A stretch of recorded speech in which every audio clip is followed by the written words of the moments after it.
vrai, je te mens pas, je m'étais jamais lancé à mon compte. Donc moi j'avais beaucoup d'a priori sur le fait de me lancer à mon compte. Beaucoup de gens qui me disaient ouais, vas-y c'est compliqué, t'as l'État, t'as l'humain, t'as plein de choses en fait qui font que parfois genre t'as l'impression que les gens ils te démotivent. Quand t'as un projet comme ça, faut jamais lâcher, se dire que si t'as envie de le faire, c'est largement faisable. Le crispy épicé. Après, sinon, dans le parcours, j'ai été très bien accompagné à partir du moment où j'ai eu les bonnes personnes. Généralement, le vendredi, samedi comme ça, t'as des commandes toutes les 2-3 minutes. Dans la vie, quand tu fais les bonnes rencontres, les bonnes personnes qui peuvent t'épauler et tout, pour suivre dans ce genre de projet, c'est là que tu y arrives. Moi, j'en commande direct. Les deux classiques sucrés. Donc, parfois, c'est un signe du destin et il faut pas lâcher en fait. Ça m'a pris 2-3 ans. Crispy mais curry. Il y en a, ils peuvent y arriver au bout de 6 mois, il y en a, ils peuvent y arriver au bout d'1 an, il y en a, parfois, ça leur prend 5-10 ans.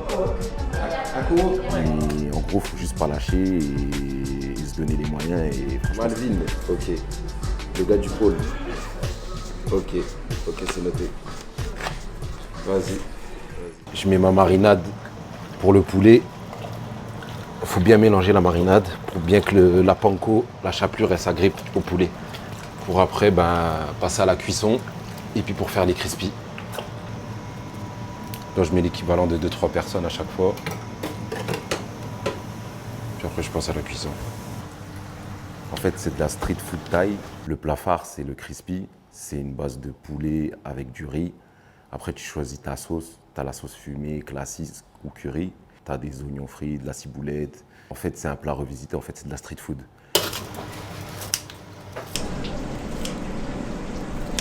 Donc fumé, curry au milieu, classique.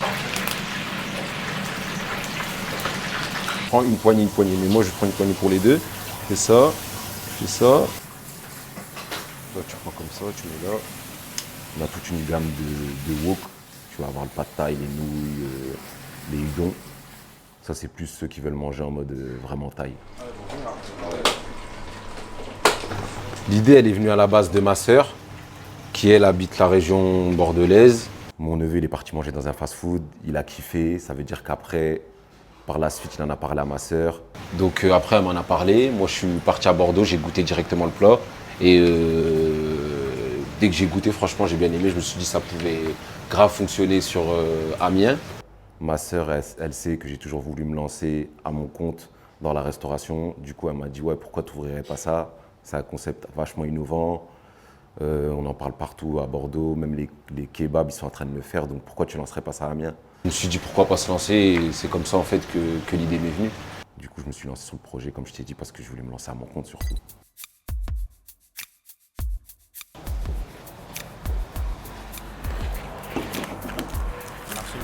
De rien, je t'en prie. En tant qu'entrepreneur, par exemple, clairement, ouais. En fait, faut savoir faire ta caisse, faut aller en cuisine, faut savoir tout faire.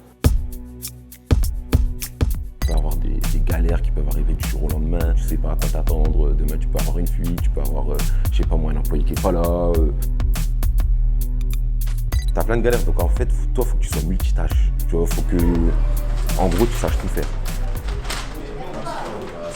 Vas-y, à la prochaine. Bien vu. Moi, déjà, on va dire que j'avais une base en relation clientèle, même à la caisse, tout ça et tout, par rapport aux différents tafs que j'ai pu faire, tu vois, auparavant.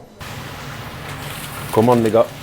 Le côté cuisine, moi, je l'avais déjà travaillé aussi un petit peu, mais c'était vraiment vite fait comparé aux relations clientèle dans le commerce que j'avais pu faire avant. Donc là, j'ai dû aller me former au sein de la franchise, tu vois, pendant 10 jours, 8-10 jours à Bordeaux. Et on s'est mis au point, tu vois, moi et mon cousin, d'ailleurs, qui travaille avec moi. Et c'est de là qu'en fait, au niveau de la cuisine, tu vois, là, on a tout appris. On a tout appris sur le tas, on était à fond. Franchement, on va dire 50-60% de ma clientèle, c'est les Neujo, c'est les étudiants, tu vois, les jeunes. Mais après, j'ai des familles, j'ai même des personnes un peu plus âgées, tu vois, qui viennent. J'ai tout. J'ai tout parce que moi, j'ai les wok. Les wok, c'est plus les personnes un peu plus âgées, on va se dire, c'est moins les jeunes. Les crispy et les co-wok, c'est plus les jeunes qui les prennent, on va pas se mentir non plus. Donc je vais avoir de tout. En fait, je vais avoir de tout, ça va toucher partout. C'est la deuxième fois que je viens là, en 15 jours. Et c'est vraiment pas mal. Un crispy poulet avec une très bonne sauce. Ça, c'était incroyable.